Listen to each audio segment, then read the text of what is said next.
লজ্জাবতী কোনো মেয়েকে দেখলে আমরা অনেকেই সোহাগ ভরা কণ্ঠে বলে থাকি লজ্জাবতী লতা। কিন্তু মানুষের মতো গাছও যে লজ্জা পেতে পারে এ কথা শুনে বিস্মিত হলেও আমরা অনেকেই গাছটির সাথে পরিচিত। সামান্য স্পর্শ করলেই নবমধুর মতো নেতিয়ে পড়ে এই গাছটি। ছোট গুল্মজাতীয় গাছটির নাম হচ্ছে লজ্জাবতী, যার দ্বিপদ নাম হচ্ছে মেমুসা পুডিকা। এই যে আপনারা দেখতে পাচ্ছেন আমার সামনে অনেকগুলি লজ্জাবতীর ঝোপ এখানে হয়ে আছে। লজ্জাবতীর পাতা স্পর্শ করলে কেন নুয়ে পড়ে এই নিয়ে আমি আগে কথা বলেছিলাম, আপনাদেরকে কথা দিয়েছিলাম এর ঔষধি গুণ নিয়ে কিছু কথা বলবো। লজ্জাবতী আসলে ঔষধি গুণ সম্পন্ন উদ্ভিদ।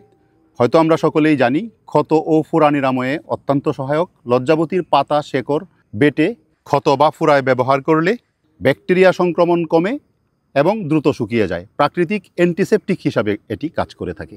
রক্তপাত বন্ধে অত্যন্ত কার্যকরী। এর পাতার রস বা গাছের নির্যাস রক্ত জমাট বাঁধাতে সাহায্য করে, তাই কাটা ছেঁড়া বা ছোটো কতে লাগালে রক্তপাত দ্রুত বন্ধ হয়ে যায়।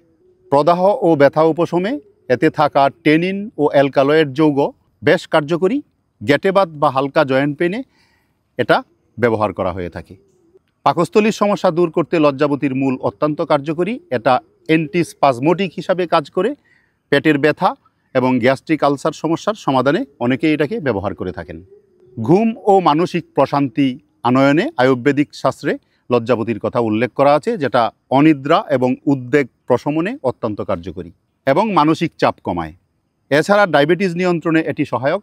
কিছু গবেষণায় দেখা গেছে যে এর নির্যাস রক্তে গ্লুকোজের মাত্রা কমাতে সক্ষম, তাই এটি প্রাকৃতিক অ্যান্টি ডায়াবেটিক হিসাবেও বিবেচিত হয়ে থাকে। মূত্রজনিত সমস্যায় অত্যন্ত উপকারী। গাছের মূলের রস প্রস্রাবের জ্বালাপোড়া ভাব কমায় এবং কিডনি পরিষ্কারে সহায়ক।